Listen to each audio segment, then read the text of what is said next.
Hello and welcome to this C40 and BLOXHUB debate.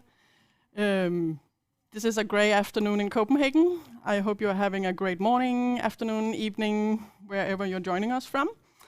My name is Bigum. I am Head of Division of Business and International Relations here at the City of Copenhagen, a proud and very long-standing member of the C40 network, and I will be your moderator today. Try to guide us through this conversation on cities' roles in international politics, and not least in the just and green recovery from this COVID pandemic. Before we get started, I'd like to encourage all of you to join the debate online. There are people in the chat room ready to answer any questions you might have, and we will include questions, comments, reflections in the summary after this session. This session will be recorded and your reflections will be available at the C40 Knowledge Hub later. So if you're not already one of the 130,000 people using this Knowledge Hub, this is a recommendation to do so. So to get started, I would like to welcome Simon Hansen. You are Director of Climate Solutions and Networks in C40, and you're also the manager of the C40 office here in Copenhagen. And I know that you're going to say welcome as well to the people joining. Thank you so much, Ida. And as everyone can probably see, I'm also connecting from a grey Copenhagen here behind me. But very, very pleased, nevertheless, to say welcome to everyone. This is a collaboration between C40 and BLOXHUB. C40 is a group of the world's largest cities collaborating to tackle the climate crisis. It was founded by mayors, it's led by mayors. Our current chair is the mayor of Los Angeles, Eric Garcetti. And BLOXHUB is a community space of organizations like C40, focusing on building sustainable cities and societies. This is the first in a series of 4 events in total that in the next 4 to 5 months we'll be organizing together, C40 and BLOXHUB. And all of those 4 events will focus on what cities are doing to support the development of a green and just recovery from the current COVID-19 crisis that the world is experiencing. When the world went into lockdown, C40 mayors, they reached out to each other. They sought each other's help, they sought each other's advice, and they realized that by working across borders, they could really support each other in this very difficult crisis that we are all in. They also put together a task force, a majoral task force, to come up with recommendations that in many different C40 cities in all parts of the world could really help the urban communities to cope with the crisis and to build better jobs, to create greener, more healthy cities, as we are looking, hopefully, also into a situation where we can start the real recovery from this crisis. And that's what we'll be focusing on in those 4 events that we are putting together in the next 4 to 5 months. But today, it's all about city collaboration. And the key theme today is really the work that cities are doing in the global stage, the ways in which cities are trying to influence this new world order that we're looking into. And we have a fantastic panel that will discuss this topic, and Ida will introduce the panel in just a minute. We also have the C40 Global Director of City Diplomacy, David Miller, who will give us a brief introduction to a book that he very recently wrote called Solved: How Cities Can Fix the Climate Crisis. So as you can hear, I think we have a really great program today, and therefore, without any further hesitation, I want to hand it back to you, Ida, to take us through this program. Thank you, Simon. Thank you very much.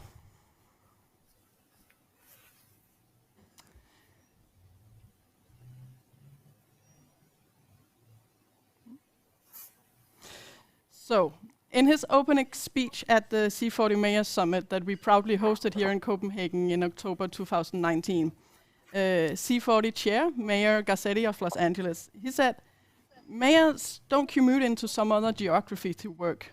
They work where they live and they live where they work. And with his words, that's his way of saying that city governments are inherently local, and yet what we've seen in recent decades is that cities are increasingly collaborating across borders, and they are engaging in international politics. And why is it? Why are they active in these networks? Why are cities committing to the negotiations at the COPs and so forth? And what happens when disaster strikes? As Simon just pointed out, the cities were seeking each other out for support and advice during the pandemic. Why is it that mayors are becoming global leaders? And what are they bringing to the arena? And not least, what are the hopes that we might build on this happening when we look into the recovery from the pandemic? This is what we're going to discuss today. And that's why I'm very happy that I will be introducing quite the experienced panel in taking us through this discussion. So happy to have you all here. Deputy Mayor Nina Hachigian, you're Deputy Mayor of Los Angeles for International Affairs. And you're also the former ambassador to the Association of Southeast Asian Nations under the Obama administration, which was quite the title to say out loud today. But thank you very much for being here. We also have Tomas Anker Christensen. You're the Danish Climate Ambassador, and you're also former ambassador to Cairo. And we have Martin Marcussen, Professor of Political Science here at the University of Copenhagen. Thank you for joining us. And last but not least, Hastings Chikoko, you're the C40 Regional Director to Africa. So thank you for joining us. Thank you for being with us today. So let's start the discussion. I think that's why people came here. Nina Hachigian, I would like to start with you because you're the one who inspired this whole debate, actually down to the title. Can cities fix a post-pandemic world order? You wrote an article that was published in Foreign Policy back in May when we were just in the initial stage of the pandemic, saying that, or you're asking the question, does city hold the key to this post-pandemic world order? And now we're 8-10 months later into the second or whatever third wave of this pandemic. And do you still believe what you wrote in that article? And could you maybe share with us your reflections on what were the observations that led you to this comment in the first place? Sure, and thanks so much for having me today. It's great to be here with such esteemed panelists and C40. So yeah, I wrote that article several months ago, as you said, toward the end of the first coronavirus wave, and it was based on two central observations that I was seeing. First, that cities in the United States especially were doing absolutely everything to respond to the pandemic, from setting up a testing operation, which we first did in LA with our firefighters because the city of LA doesn't even have a health department, to include mobile testing for our unsheltered population, procuring PPE and doing so while competing with other states and localities in the United States to get the best prices, to finding motel rooms for domestic violence victims, finding a safe way to feed tens of thousands of vulnerable seniors who needed to stay in their homes, and making sure that our most vulnerable had enough money to eat and pay the rent, etc. So we had these multiple big, complex, logistics-heavy schemes that we had set up from scratch. And the federal government provided some money, but absolutely, well, almost no guidance. And we were lucky because LA, like Copenhagen, is a very innovative city, a city that puts a lot of stock in data and measuring things and making sure we're following the science. And we had lots of help of great partners, but it was very difficult nonetheless. The second observation was that we were cooperating with global cities. As you've said, in the first days of the pandemic, Mayor Garcetti gathered together C40 mayors, and there were about 45 of them on that first call, I recall, all from every part of the world, sharing advice and experiences about how they were coping with this new coronavirus reality. And when I started to think about it, there was a similar story on climate, where the work actually being done on huge solar projects, on electric car infrastructure, on green building codes, was being done at a local level. But again, we were sharing our experiences through the C40 and through domestic climate mayor networks as well. But the UN system and the G20 and the World Bank and the other multilateral institutions, they were set up to solve problems like these, but they are the creatures of nations, and they were not getting the benefit of this rich local experience, expertise, and opportunities. The issue is most acute, as it was until last week in the United States, when the politics of the national government differ from those at a city level, but it's an issue really in every case. So the question that article was trying to grapple with was, how can cities help multilateral institutions solve these problems? And importantly, vice versa. How can the multilats help cities solve these problems? So we hope that we are now seeing the beginning of the end of the pandemic, but I'd say that cities are still critical for 3 reasons. First, we have to get the vaccine distributed into everyone's arms. So for countries without national health plans, that's going to be the job of the local government. Thank goodness we now have a federal government in Washington that is very focused and will create a national plan, but we still have to be the ones to actually implement it. Second, we need to play a role in the just and green recovery. We are the places that have the job creating projects that will take us forward. And finally, transnational challenges are not going anywhere. So the solution to the climate crisis, to migration flows, cyber attacks, terrorism, economic inequality, God forbid another pandemic, all of these have to involve cities and local governments in order to be successful. So this is why C40 and Mayor Garcetti's plans to bring 1,000 climate committed cities to COP26 in Glasgow this year are so exciting, because it will show the actions that cities have already taken in the face of sometimes pretty lukewarm national action, not of course, in your case. So let me end on a positive note, which is to say that cities are also, as you know well, centers of innovation. In LA and Copenhagen, many other urban centers, we have hungry, creative entrepreneurs working hard on new solutions to our energy and our mobility challenges. In LA, one of ours is called the LA Clean Tech Incubator, which is a significant player, but there are many others. And the concentration of that ingenuity, of that hard problem-solving instinct is often found in cities. Thanks. Thank you very much, Nina. That was very insightful. And couldn't have timed it better, because turning to you, Tomas Christensen, you're a highly experienced diplomat, and now you're responsible for representing Denmark in the negotiations at the COP26 later this year. And I guess that for most of us joining this debate today, international diplomacy, that's usually understood as something that is nation-state driven. But as Nina just shared with us, cities are increasingly collaborative across borders, and now also mobilizing to join in on the discussions at the COP26. So I would like to hear from you your reflections on basically the relationship between nation states and cities in terms of fixing the global challenges that we are facing now with the pandemic, of course, but especially with the climate crisis.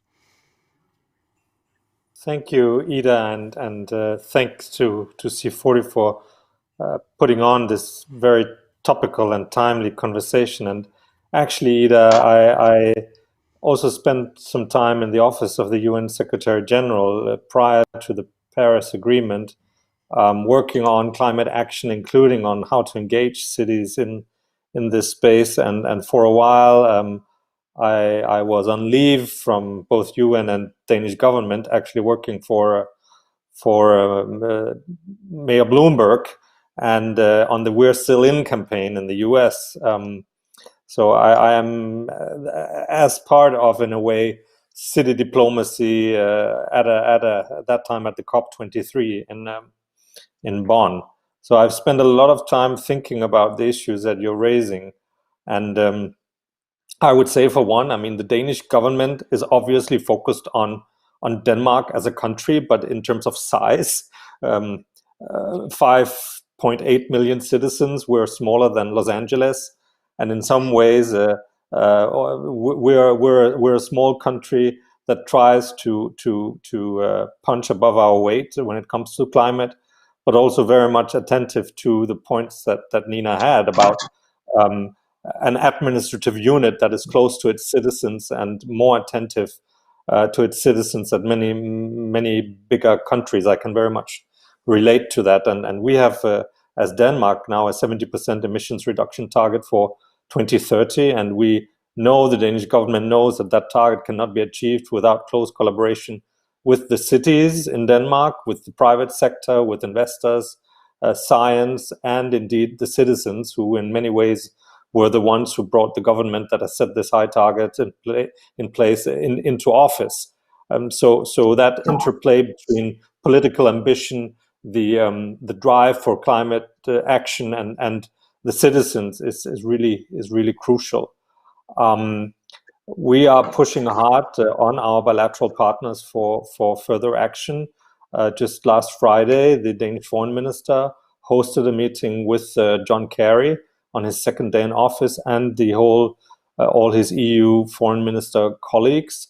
And we followed up on that on Monday, when there was an EU foreign ministers meeting that looked at the actions the EU will take towards COP26, where we had put a big initiative on coal on the table, so on the supply side of energy. But we're also, as you know, working hard on energy transition in countries around the world. And in that work, we also engage cities and Danish cities in partnering with cities in emerging economies. So as Denmark, we are really pushing this agenda. But then to get to your point about how we see cities, obviously Nina already spoke to it. There are big opportunities in focusing on cities. That's where half of the world's population live. That's where the growth in population is, and where the growth in emissions is. Already now, cities account for 70% of global emissions and almost as much of global consumption. So tackling climate change at city level is a democratic and governance challenge, with cities being so close to their people, and that has also played through in the way the COVID pandemic has been tackled. Large cities have done an immense work, and I really want to applaud Mayor Garcetti and his work with LA that was referenced, and C40.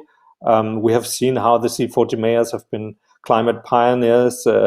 I think also the mayoral COVID-19 task force, led by the mayor of Milan, has set a tone by outlining bold steps in this regard. And the C40 mayors' agenda for a green and just recovery is really laudable. So in conclusion, yes, cities definitely have a role to play in the crisis. But I would also, in ending, say that the dilemma that we're facing with cities, and Nina hinted at it, is that first of all, the COP system is a government country-based intergovernmental one, where the subnational units simply don't have a place at the negotiation table. It's governments negotiating with governments. Secondly, cities and LA obviously has agency to take action and regulation and set standards for buildings and cars and so on. But most cities, even large cities around the world, don't. They are, especially in the global south, under the auspices of the government, even though the mayor might be from a different party than the government or the executive. And third, and this is an issue I really spend a lot of time talking to the Bloomberg folks about, is the question of finance, where most cities in the global south don't have access to financial markets, are not seen as sovereign in financial terms, don't have a credit rating. And essentially, all the large cities that are coming into the world and growing in the southern hemisphere can't really act in their own account. And that's not a dilemma for the COP as such, but it really is one that also spills in, because we can't fully harness the action and the opportunities that are in cities. Let me end here. Thanks. Thank you very much, Thomas. Thank you. So turning to you, Martin Marcussen. You've done extensive research as a professor in political science into the various conditions under which this international diplomacy is exercised. And I know that you're setting up a new research program facility to study city diplomacy more specifically. And I think that if we are concluding on what we just heard, the idea that there's a lot of opportunity and there's a lot of necessity in bringing in cities and cities' capacities into this conversation. There's also dilemmas and problems that we're facing. So could you maybe share with us, why do we need a better understanding of this from an academic point of view? And maybe if you're already foreseeing some insights that will come from it, please let us know.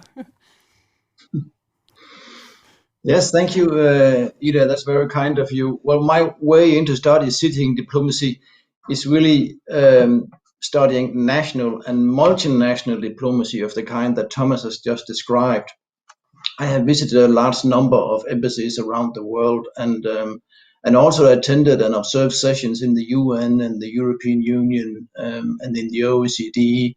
I have cooperated with the International Diplomatic Corps in Copenhagen and so forth. And my general impression is that there is one thing that characterizes all these settings and arenas and all these platforms, and that is that a lot of time is being spent on protocol and procedure, really. And national diplomats, they seem to work within a quite narrow margin of political and ideologic requirements and with considerable loyalty to their national leaders.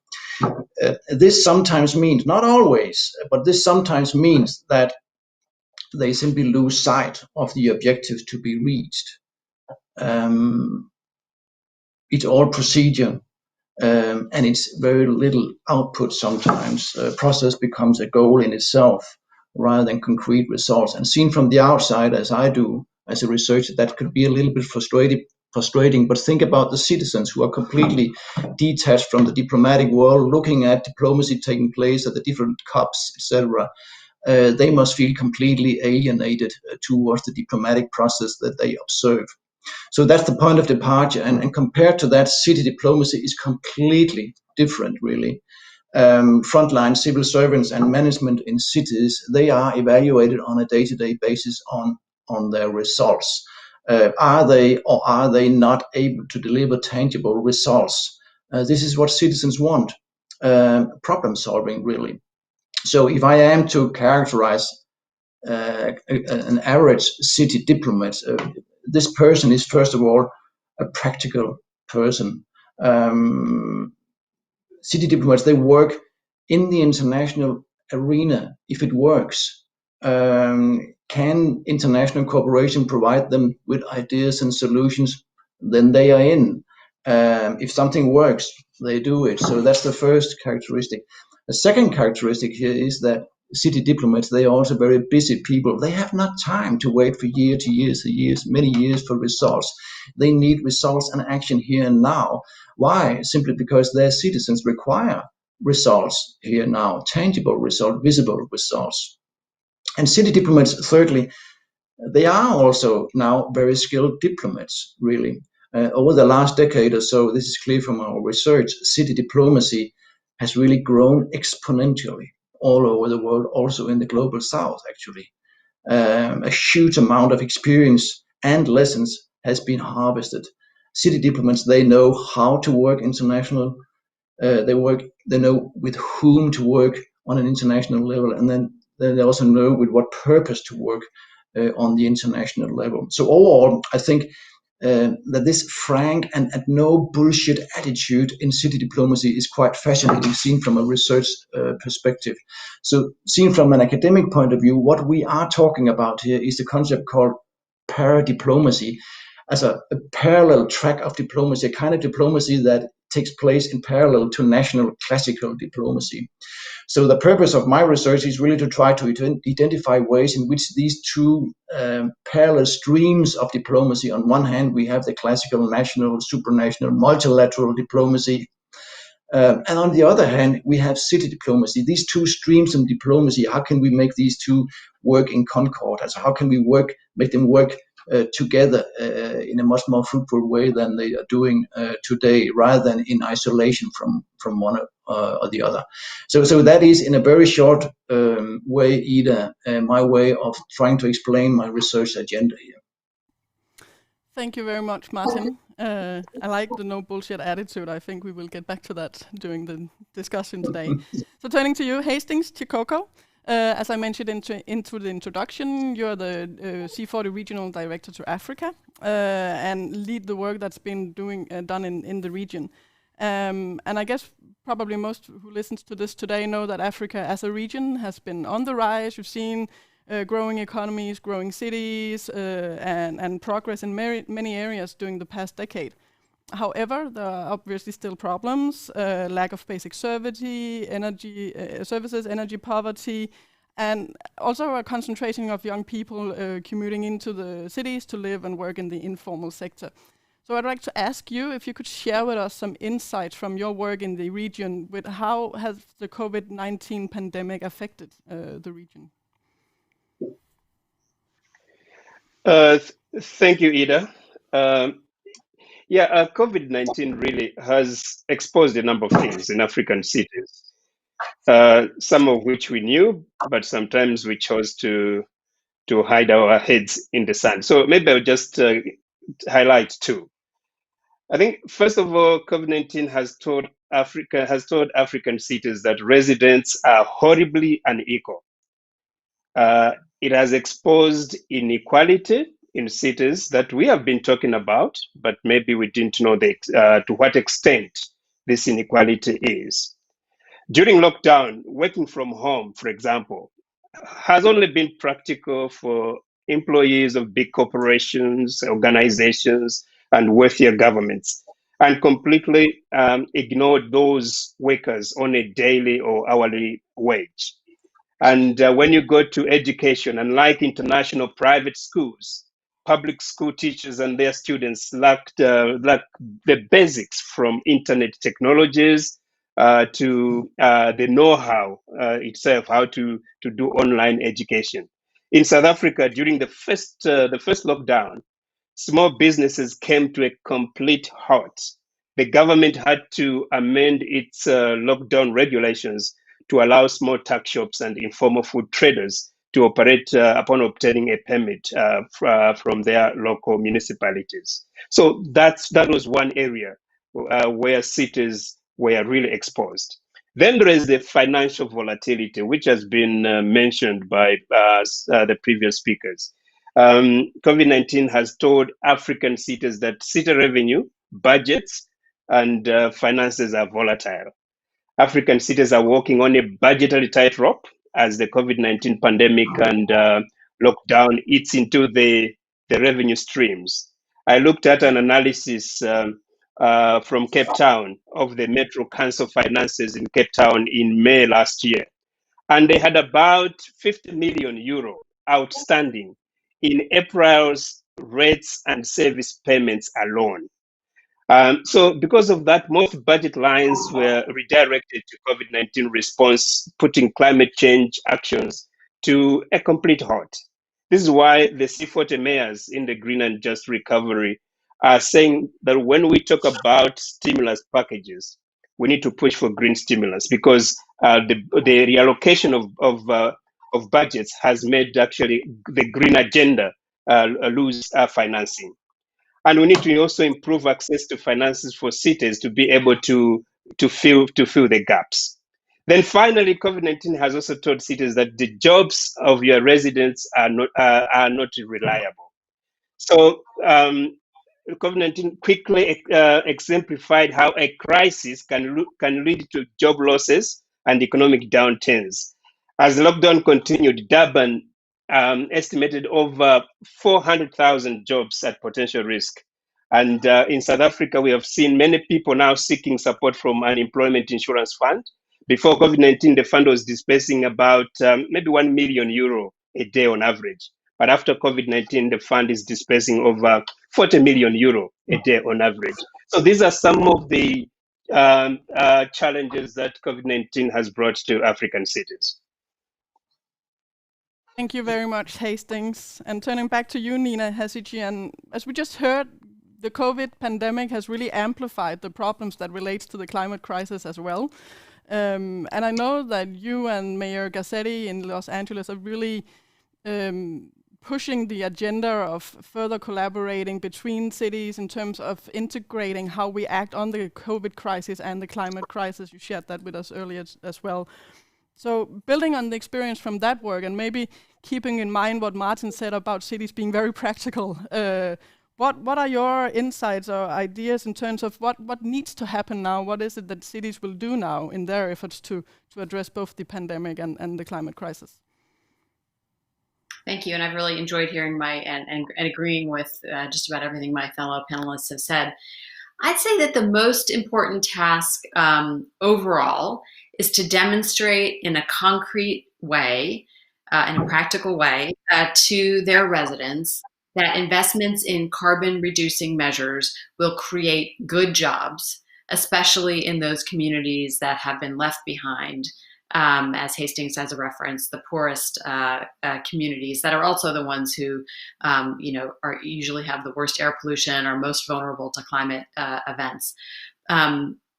It could be that in Denmark, that this fact has been accepted by most people, but in the United States and in many other parts of the world, it's just easier to put stimulus money into dirty legacy technologies that are reliable and that will employ people reliably, even though they are eventually on their way out, and even though they are causing the climate crisis. But this recovery can be different, and now is the time to invest in green infrastructure and green technologies, nature-based solutions. To do building retrofits, to build out charging stations, to double down on public transportation and bike lanes and walking ways and the rest, and to find ways, especially to make all of these COVID safe. In the United States, cities are broke.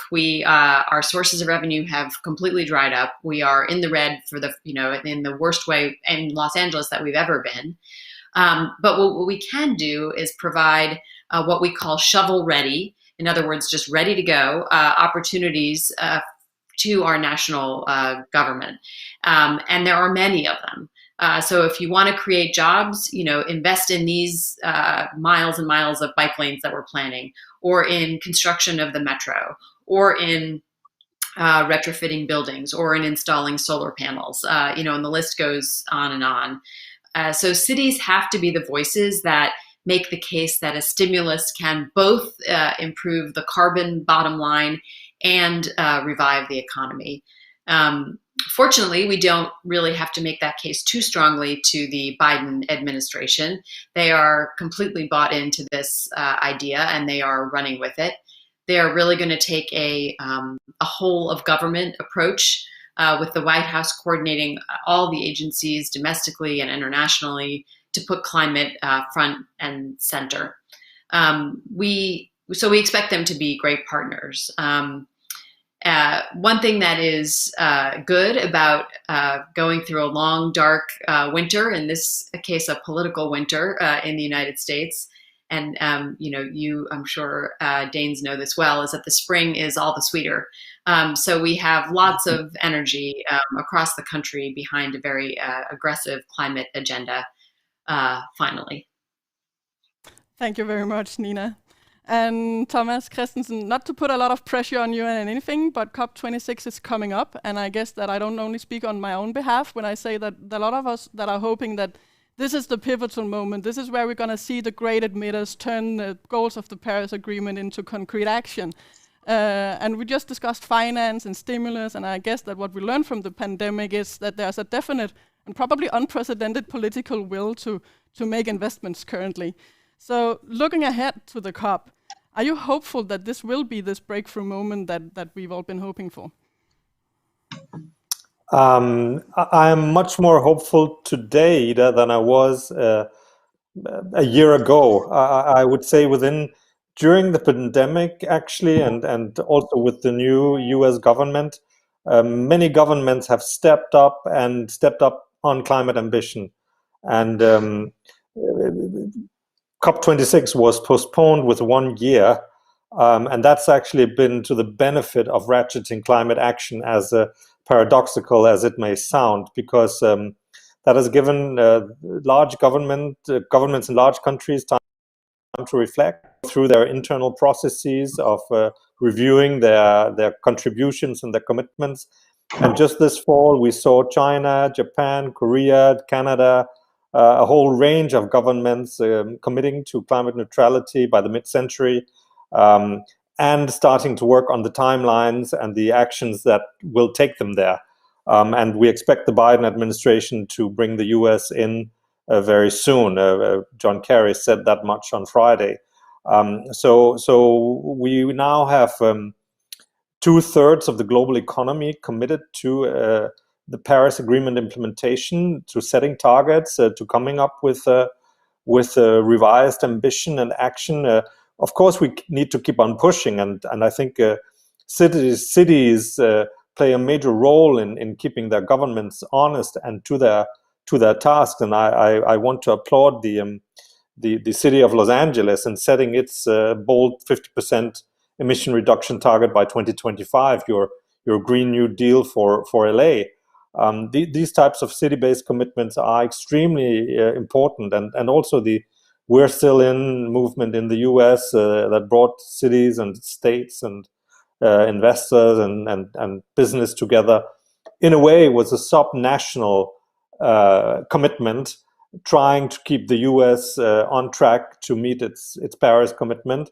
And that might also be an example to be duplicated in other countries where the national government might not be ambitious enough. And maybe, Nina, with C40, that's something you could push for, that US example to be emulated in other parts of the world. But what you won't see in Glasgow is, of course, a cities negotiation track. I think that's where cities need to step up and really engage in the action tracks. And I think Nina mentioned some of them, at retrofitting buildings, transport. I think LA is a very big urban sprawl, and in a way that's difficult for public transport. But you could look at city spacing and energy use in cities. There's the question of methane leakage from urban landfills and many other issues where cities really can step up on action and also bring governments to act. And I am actually much more hopeful, Ida, than I was a while ago. And I think with the decisions by the EU also to step up on climate diplomacy after having adopted the 55% reduction target in December, we're really well equipped to move at a different pace over the next 10 months. Very much, Thomas. So Martin Marcussen, as I said earlier, Copenhagen was this proud host of the C40 World Mayor Summit in October, and I know you were also attending the summit. And we had more than 60 mayors from all over the world coming to the stage with bold commitments. And one of the key messages that were coming out was this new global Green New Deal. So basically actually addressing what we just heard, the action track, and building this coalition among cities, civil society leaders, youth organizations, businesses, labor unions to deliver from the ground up. So being there as an observer and considering what we've just been discussing, how are your reflections on this? Are we seeing this coalition? Is it beginning to work? Yes, that's true, Ida. I had the pleasure to attend the C40 Mayor Summit in Copenhagen back in the autumn of 2019, and I encountered thousands of delegates from all over the world. We're talking NGOs and civil society organizations here. We're talking mayors from the largest cities all over the world, philanthropists, national politicians and state leaders, secretary generals from international organizations, top researchers from the best universities in the world, and journalists from a huge number of media outlets. So that here we're talking about a true melting pot, really. I thought it was a huge success and probably one of the many climaxes in the history of C40. Well, if I'm asked to take away some observations there, I think I can make two, actually. And the first observation is that that everybody, as I saw it in the room, across the different stakeholders, they were clearly aware of the urgency of the climate crisis. Action needed to be taken now. That was the attitude. That was a shared sentiment in the group. So that's the first observation. They agreed on the urgency of the situation. And the second observation is really important to have in mind here, because everybody also seemed to be fully convinced that something actually could be done to meet the objectives of the Paris Climate Declaration. This is urgent and difficult, but we can do it.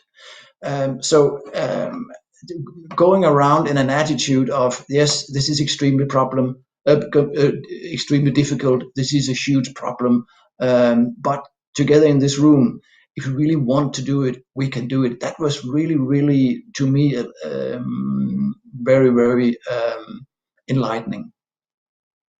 Thank you very much, Martin. So Hastings, coming back to you, in your opening statement, you also shared with us this amplified sort of notion that problems such as sanitation, water, especially if you are to wash your hands and be mindful of hygiene during a pandemic, are really becoming increasingly problematic, of course, in the region. But keeping us in this idea of being in the action track, can you share with us maybe some insights into what have the cities in the region already done to address this challenge, and maybe where do you see a need for other actors to step in and support the region?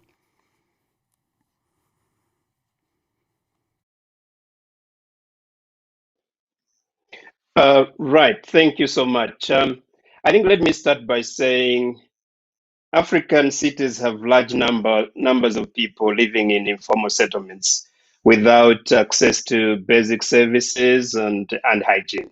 So the COVID-19 hygiene requirements have been a challenge in these informal settlements.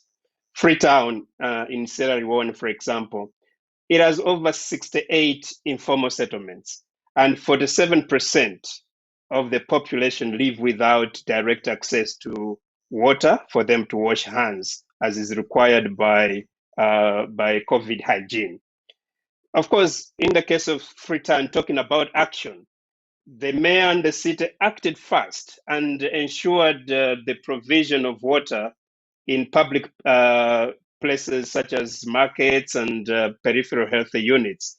This involved really the installation of water tanks and installation of rainwater harvesting systems in these informal settlements. So they took action very, very, very quickly. To me, this is a clear example where the climate change crisis, like exemplified here in this case through water scarcity, has led to difficulties in dealing with another crisis, COVID-19. So C40 has had to strengthen its focus on those climate change related challenges that are affecting management or response to COVID-19. We quickly had to strengthen our focus on water security in Africa, and of course in other cities globally. With support from Grundfos and working with other partners, we established a C40 water security network connecting cities together to focus on helping cities to plan for and deliver best practice solutions on securing water supply, and also ensuring sustainably managing water in a kind of like a changing environment, but also in a pandemic such as the one we have.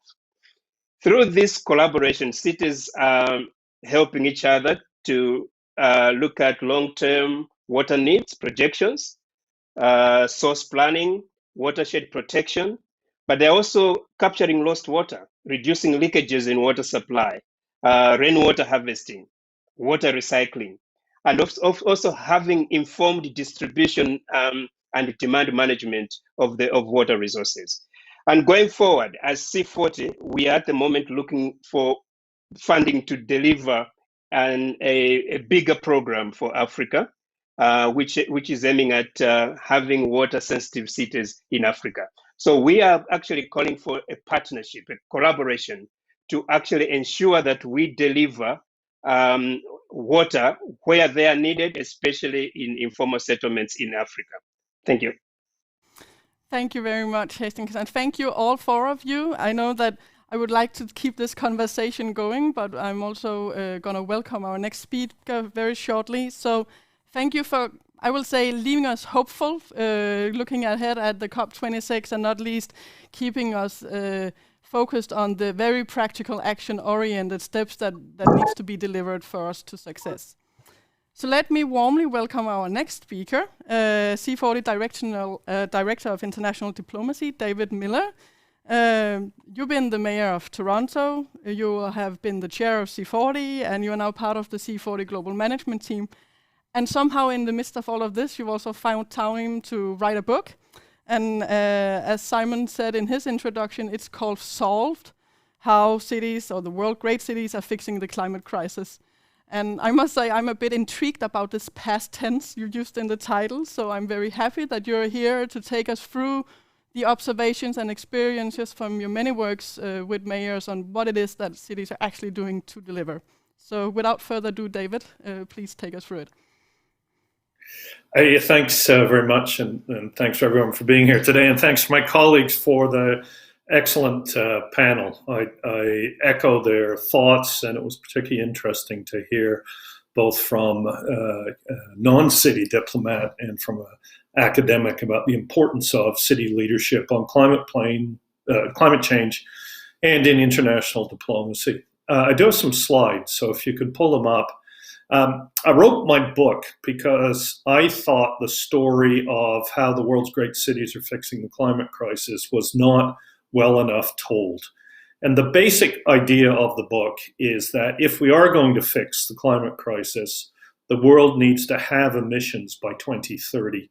And we can only do that if we build on the actions that are already happening. Of course, it's important to develop new technologies. There's only 10 years between now and 2030, so we need to build on what's happening. And from my perspective, the place to do that is in cities.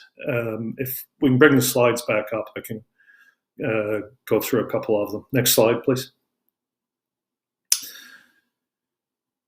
So this shows projected pathways. Current policies of national governments. There we see that we're on track for as much as almost 4 degrees centigrade. The pledges of Paris, which are not being adhered to, take us to about 2.6 to 3.2. So really we need to get down to 1.5 degrees. Next slide, please. The reason I believe in the case for cities is mostly because of what we've heard from our excellent panelists earlier about the action orientation of mayors of the world's great cities, the potential for action within cities, but also because of this historical fact. At the end of the last decade, for the very first time in human history, more of the world's population lived in cities than lived outside. So from the beginning of human settlements until about 2008 or 2009, we were a predominantly rural world. Now we're predominantly urban, and that has very profound implications. Next slide, please. This shows the case for cities, 55% of the global population, most of the global economy, most of the global emissions, most of the global energy consumption, and a huge amount of urban expansion in developing countries. So cities today are where the people are, where the economy is, and where the emissions are. So if we can solve climate change in cities, we can solve climate change globally. And my title of my book, Solved, is a bit provocative, but it's based on the idea that not only are cities where it's happening, where it needs to happen, but that there are actions taking place in key areas in some city in the world, some major city, which, if replicated at pace and scale, can get us back on this 1.5 degree path. Next slide, please. The good news is that we know those areas and that mayors are demonstrating leadership. This is from the Copenhagen summit, and I love that photo, the solidarity of the mayors of the world's great cities. Terrific. Next slide, please. And by the way, I've been to 2 Copenhagen summits, one with Mayor Beauregard in 2009 and 2 years ago at the 2019 summit. This shows you where national governments are meeting the needed goals, which is basically nowhere, just a couple of countries. So very important to keep in mind. And next slide, please. The contrast to that is in cities where, through C40 and other leadership, cities have developed climate plans like Los Angeles' Global Green New Deal that do meet the 1.5 degree threshold and do it in a just way. And they are able to do it because, next slide, please, the emissions profile in cities have been analyzed in great detail. This is a chart from a study McKinsey did for C40. And it shows that the emissions are concentrated in how we heat and cool buildings, in our electricity grid, in transportation and waste management. And in each of those, there are steps happening in a city somewhere globally which can be replicated. And I'll just go through those very quickly. Next slide, please. So there are significant examples of clean energy, including Los Angeles itself dramatically reducing its reliance on coal, and the terrific work done in Copenhagen through the district energy, which is actually should be a global model for heating. Toronto, significant work on district cooling in the downtown core, which offset huge amounts of carbon emission from a then coal-fired plant, which was used for air conditioning purposes predominantly. Next slide, please. Construction, new buildings, very significant challenge. Vancouver, Canada has a building code, which if adopted in most places in the world, would lead to buildings being net zero by 2030. That's technically feasible today. Yet we see in places where cities don't have control of the building code, national and state level governments allowing for the continued construction of buildings that are not net zero in operation. In addition, significant work being done by C40 cities to ensure that they're built in a way that is as close to zero as possible through our Clean Buildings Declaration. Next slide, please. Transportation, of course, Nina, the deputy mayor, alluded to mass transit, very significantly important, including funding mass transit as part of a green and just recovery. But if we look at world-leading examples about electrifying transport, we see, for example, Shenzhen, China, all of its bus fleet is electric, all of its taxi fleet is electric. And there's interesting pilots in places like Oslo around electrifying taxi fleets. That can be done everywhere today. The technology exists and is affordable. It's simply a matter of political will. Next slide, please. Finally, waste management is critically important. The state of the art is to try to remove wet waste. And Accra in Africa, in Ghana, has an interesting example of trying to close informal waste dumps and regularize them so that methane emissions can be captured instead of escaping to the atmosphere directly, and doing it in a way that created good jobs for the informal employment sector. Next slide, please. Which I think is the final point I want to make here, and we can stop the slides. This work is real. It's happening in multiple cities. There are far more examples that I could use about low carbon efforts in world's great cities around buildings, including existing buildings, around energy generation, transportation, and waste management. But the key from a C40 perspective and for my book is that this has to be done in a just and equitable way. Otherwise, citizens aren't going to buy in if they don't see their needs met. And that really is the goal of the Global Green New Deal that Mayor Garcetti has charged C40 with working on, ensuring these solutions are just and equitable, not just low carbon. Thank you for your time and attention. Ida, I look forward to your questions. Thank you very much, David, and thank you for that insightful presentation. I promised to say that we will share a link to the book if anyone feels like they want to deep dive into the specific cases. And I also promised to say that any profits from the book will go to the Joan Miller Scholarship Fund. So, David, we're coming to an end to this event. So maybe if you can help us wrap things up a bit. So, what are your key takeaways from the conversation we had today on how we are utilizing the significance and importance of cities when they venture into this international diplomacy, international collaboration scene? I think two key takeaways. The first is that the actions of cities on climate change are real and globally significant.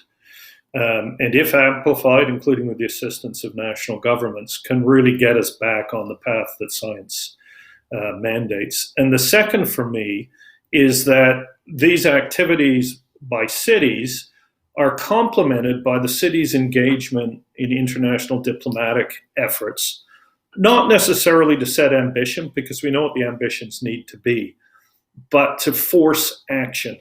And that's really the gift of cities. I was struck, and I've been struck at least since the Copenhagen summit in 2009, about the fact that when nations talk, cities act.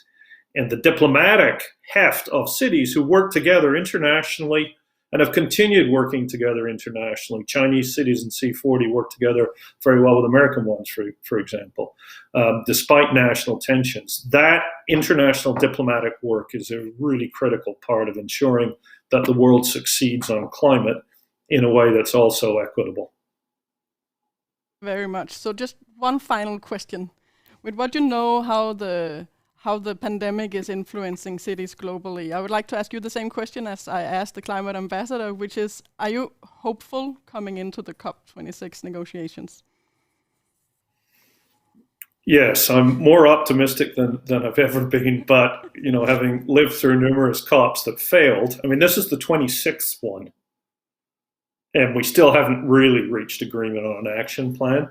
But I am more optimistic than ever. Just today, President Biden announced, for example, that the federal government of the US is going to make its vehicle fleet all electric. So there are possibilities, and we're seeing more and more possibilities of national governments, not just setting ambition, but finally acting in the way that cities have been for at least 20 years. So that's very positive. We can build on success. My home city of Toronto is now 33% below 1990 greenhouse gas emissions for the geographic area, not just the city operations. And from that perspective, I'm optimistic and hopeful. My only worry is that if the stimulus efforts are not green and just and get reinvested in fossil fuel extracting industries for short-term job creation, we will put ourselves so far behind we can't do what science says. So it's a really important moment. And I think we do need to acknowledge that Denmark's leadership and intervention in organizations like P4G and its work with C40 is really helping that city-led narrative of action now on a 1.5 degree pathway, and to help support the idea of a green and just transition, economic transition out of the COVID recession. Those are essential. If we get that right, I think we all have cause for optimism. Thank you very much, David. And thank you also for all our panelists joining today. I think this has been a really interesting debate, and I think it's up to all of us now to keep our nose in the actions, delivering what we promise, keeping building this broad coalition from the bottom up, and demanding that this moment, this critical moment in the pandemic and the recovery coming needs to be just and green as well. So thank you, and thank you also everyone for joining. Keep an eye out on the following 3 debates on jobs creation and basic services and healthy cities. They will all be communicated via the BLOXHUB event page. And I guess that's it for today. So go off, venture into the night or the morning or the midday or wherever you are, and thank you everyone for joining.